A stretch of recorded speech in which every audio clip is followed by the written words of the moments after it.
दर्शकों का स्वागत है। इस समय हम रोहिणी सेक्टर 24 के यहाँ पर हीरा फार्म पे हैं। ये हीरा फार्म है, ये शिव मंदिर और धर्मशाला यहाँ पर है जो 1982 से स्थापित है। ये सामने मंदिर है, ये यहाँ पर नर्सरी और फार्म हाउस स्थापित है।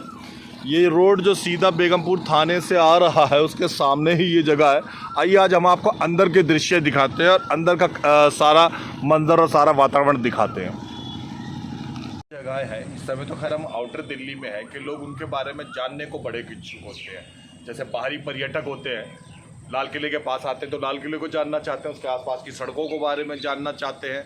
कुछ लोग अगर कुतुब मीनार की तरफ निकल जाते हैं तो वहाँ पे डीडीए ने बड़े बड़े लैंड बना रखे हैं, झरने बना रखे हैं, लोग वहाँ के बारे में जानना चाहते हैं। हम चूँकि आउटर दिल्ली में भी हम इस समय रोहिणी सेक्टर 24 क्षेत्र में मौजूद है।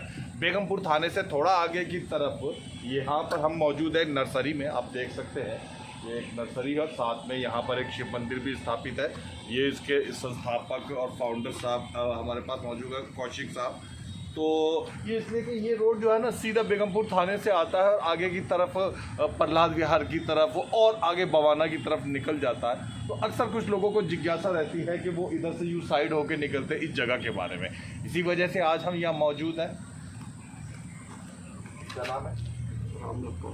ये रामनाथ कौशिक हमारे पास मौजूद है। मैं इनके बारे में बता दूं, लगभग 90 के दशक में, 80 के दशक में इन्होंने ये भूमि, ये स्थान जो है वो ले लिया था।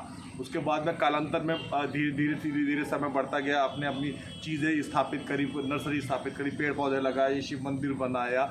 इसी के विषय में पूछने के लिए इस नर्सरी और इस मंदिर की महिमा के लिए हम मौजूद है। पहले मैं थोड़ा सा मंदिर के बारे में आपको बता दूँ। अब ये मंदिर देख रहे हैं, एक छोटा सा मंदिर है लेकिन बड़ा मनभावन, बड़ा मनमोहक मंदिर है। शिव जी का मंदिर है, सभी दरबार यहाँ पे लगा रखे हैं। वैसे यहाँ पर महाशिवरात्रि वाले दिन बहुत ज़्यादा भव्य प्रोग्राम होता है और गेट के उस तरफ गंगा दशहरे पे अक्सर यहाँ पे छबीलें लगती रहती हैं पानी की। इसके अलावा कालांतर में धीरे धीरे में और भी कोई त्यौहार, महाशिवरात्रि पे यहाँ पे लोग आते हैं, साथ में इसके कृष्ण जन्माष्टमी पे भी लोग आ जाते हैं, जिनको जिस तरीके से पूजा आराधना करनी होती है। पंडित जी बहुत बहुत स्वागत है। सबसे पहले दर्शकों को अपने बारे में बताइए। ये तो इसको 1990 से इस्टेब्लिश है। 1992 में मंदिर इस्टेब्लिश हो गया था। 1990 में हमने अपने रिश्तेदार की ज़मीन लिया था और 1992 में मंदिर स्थापित कर दिया था। और जब से ये चल रहा है, इसके साथ विशेष पूजा वगैरह शिवरात्रि में होती है, ठीक बात है। और जो नर्सरी बगीचा, नर्सरी को मेरी वाइफ अच्छे से चलाती थी। अब वो भी बुज़ुर्ग हो गई है और है, मैं भी बुज़ुर्ग हो गया हूँ, तो ऐसे पोजीशन हो रही है। पंडित जी के बारे में बता दिया जाए कि आसपास में ही एक कूटकला गांव है। उसी कूटकला गांव के कौशिक निवासी पंडित जी है, नाम रामनाथ कौशिक जी, रामनाथ कौशिक जी। ये मंदिर जो आप देख रहे हैं, ये इसके बारे में इनसे बात करते हैं जी।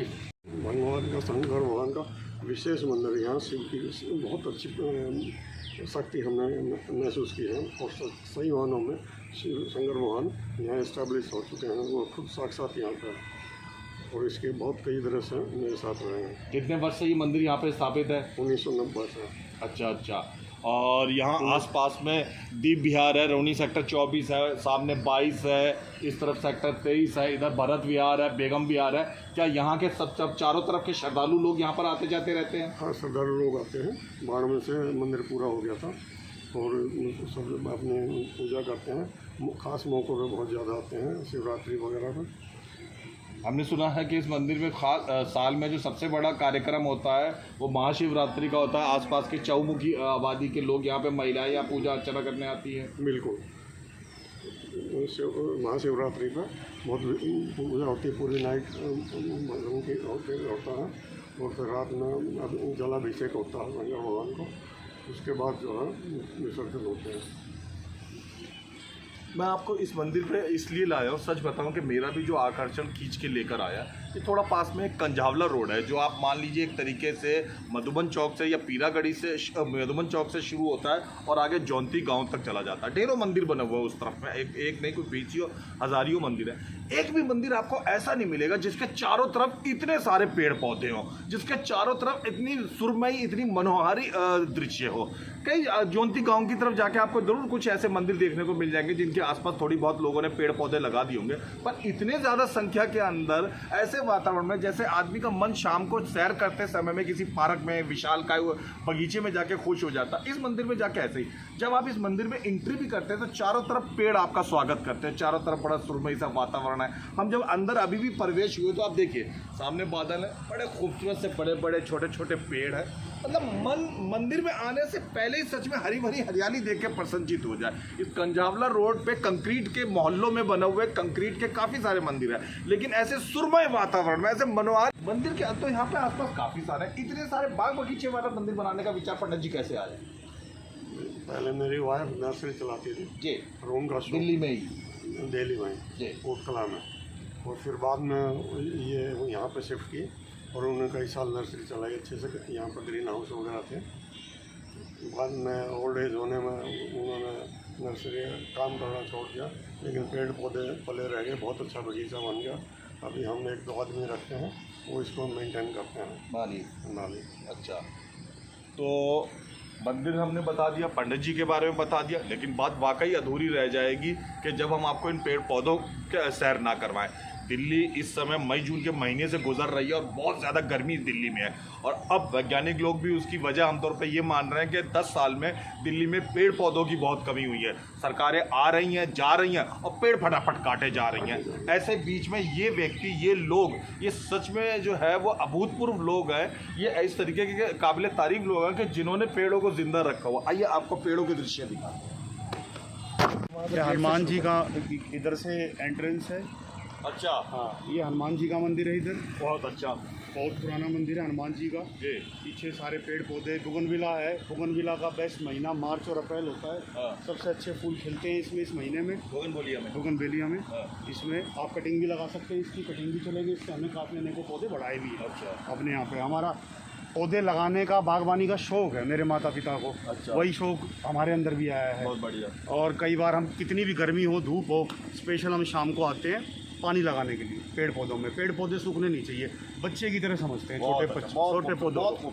ये धर्मशाला ही इधर मंदिर है। ये बोटल पाम के धर्मशाला, हाँ, पीछे मतलब लोगों के रहने देखने के लिए भी है। इधर पीछे उधर धर्मशाला, एक किसी कोई मजबूरी जरूरतमंद लोगों के साथ, कोई साधु संत वगैरह आए तो यहाँ पे ठहराते हैं। तो ठहरते। अच्छा, और ये बोटल पाम के बहुत पुराने पौधे हैं। वो पीछे वाला पौधा जो हल्का डार्क हो रखा है, बहुत पुराना है।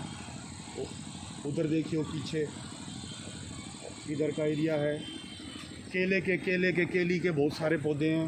चंपा बहुत सारे हैं, मधुमालती, चमेली, ये सुंदर रूपा, जट रूपा, बहुत पुराने पौधे हैं। तो हम इनकी कटिंग करते रहते हैं, शेप देते रहते हैं, इसलिए वैसे नज़र आ रहे हैं तो बहुत बड़े हो जाते हैं।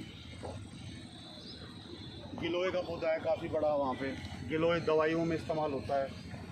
और वो जो खंडर सा दिख रहा है, नहीं, वो ऊपर जो पौधा दिख रहा है आपको, वो गिलोय का पौधा है। अच्छा, वो पीछे की तरफ, हाँ, वही पुराना पौधा, बहुत पुराना पौधा है वो गिलोय का। यहाँ जो हम खेती की तरह जगह पट्टी की नर्सरी टाइप में देख रहे हैं, यहाँ आप लोग क्या उपजाते हैं? फल सब्जियाँ जो हैं अपनी उगा लेते हैं। जो हमारे यहाँ पे माली काम करने वाले जो भी हमारे साथी हैं,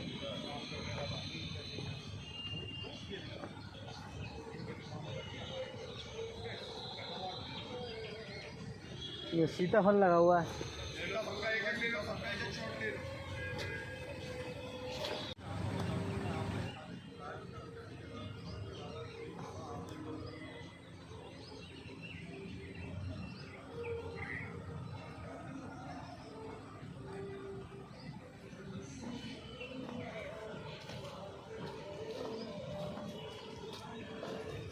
इसी में रहते तुम, हैं?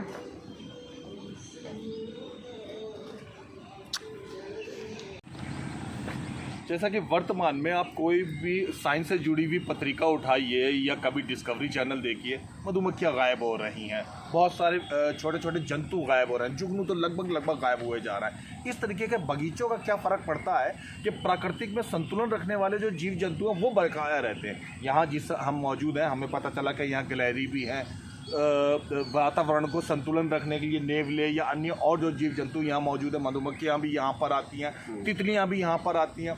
अमेरिका और लंदन में ये माना जाता है कि वो जगहें जहाँ पे तितलियाँ और मधुमक्खियाँ हैं वो रहने के लिए मनुष्यों के सबसे सुरक्षित और सबसे बेहतरीन जगह में, वो फ्लैट बड़े महंगे बिकते हैं अमेरिका और लंदन के अंदर में, जहाँ पे मधुमक्खियाँ और तितलियाँ, यहाँ मधुमक्खियाँ और तितलियाँ मिलती हैं। अब जहाँ के भी दर्शक हों, दिल्ली के मयूर विहार से लेकर जौनती तक में आसपास आप देखिएगा, अब आपको तितलियाँ कम नज़र आती होंगी, ज़्यादा कई जगह तो नज़र भी नहीं आती हैं। अब आपको मधुमक्खियाँ भी कम नज़र आती होंगी। अगर आप फ्लोर में पहुँच गए तो सच्ची में आप कई चीज़ों से यहाँ आपको मिलता है। यहाँ कौन कौन से जंतु पंडित जी दिखाई देते रहते हैं? जो आपने नाम लिया ये तो सब है, उसके अलग से जो है जंतु की जहाँ तक बात करें तो मंकीज भी आ जाते हैं, कभी बंदर भी आ जाते हैं, और चिड़िया बड़ी है, चिड़िया बड़ी तो है, कहीं भी चिड़िया नहीं है पर यहाँ है। अच्छा, नीलकंठ शंकर भगवान का पक्षी है यहाँ। नीलकंठ भी है। अच्छा, बया जानते हैं आप? बया गौरैया जानते हैं? गौरैया, जो छोटा पक्षी हमारे समय में हुआ करा करता था कच्चे मकानों के दौर में, गौरैया जो अब दिल्ली का राज्य पक्षी बना दिया गया है, लेकिन वो लुप्त प्राय प्राणियों में गिना जाता है। कम है गौरैया। अच्छा, वो भी इस बगीचे में नजर आते हैं कभी कभी? मतलब पक्षियों के कई प्रकार के प्रजातियां यहाँ पे नजर आते हैं, मधुमक्खियाँ और भी कई प्रकार के।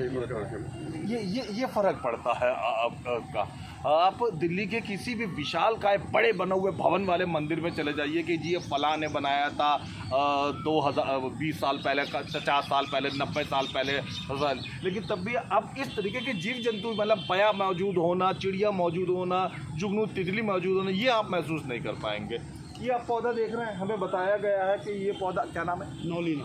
ये नौलीना का पौधा है, और ये बताया गया है कि ये कई सालों में लोगों के घरों में, कोठियों में, गमलों में उगा जाता है। यहाँ पे ये बड़े पुराने, बहुत ज़्यादा पुराने पौधों में गिरा जाता है। इसकी जो जड़ आप देख रहे हैं के बारे में कहा जाता है कि ये बल्ब की शेप का होता है, बल्ब जो हम घरों में जलाने के लिए इस्तेमाल करते हैं, और ऐसे बल्ब जैसी शेप बहुत सालों में आ पाती है जो यहाँ पर इसकी आई हुई है। आइए आपको कुछ और अन्य पौधे भी दिखाते हैं। आंवला वाला कहाँ है?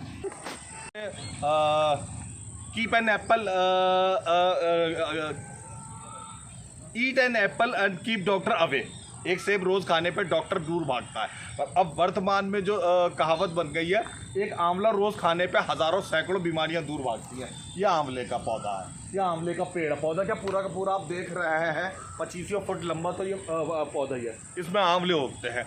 आंवला बहुत सदुपयोगियों में से और बहुत कम उग पाता है। आप अपने किसी आसपास के बगीचे में जाएं या किसी मित्र के जो घर में जो नर्सरी वर्सरी लगा रखी होती है, ग्रीन हाउस, आप देखें आंवले का पौधा आपको मुश्किल या कठिनाई से मिलता है। यहाँ पे 7-8 आंवले के पौधे हैं। कभी आपका इच्छा हो आंवला देखने की या ताज़ा आंवला खाने की, आप यहाँ पे एक बार दर्शन करने के लिए आ सकते हैं। जो आपके पीछे अशोक के पेड़ लगे, इसके विषय में कुछ बताइए कौशिक साहब। ये अशोक पेड़ बहुत पुराने हैं जी, इसलिए इतनी हाइट हो चुकी है इनकी, और बहुत सुंदरता बढ़ाते हैं बगीचे के। कितने साल हो गए उन्हें लगाए हुए? 20-25 साल हो गए कम से कम भी। ठीक, थैंक यू। जो वीडियो वो गिलहरी वाला दे दिया ना, सब कुछ कर दिया, नहीं मतलब वहाँ वाला करवा दिया, हम करवा दिया। क्या नाम कोशिश कर रहा हूँ? मेरा नाम हरीश कोशिश। यतीश कोशिश को जानते हैं? बहुत समय पहले से मतलब मान लो 15-18 साल हो गए, तब से काफ़ी बीच में थोड़ा सा शाम का वातावरण, राजनीति तो मेरा मेरे से कई पत्रकारों को उनके पास आना जाना बंद हो गया। जब तक शीला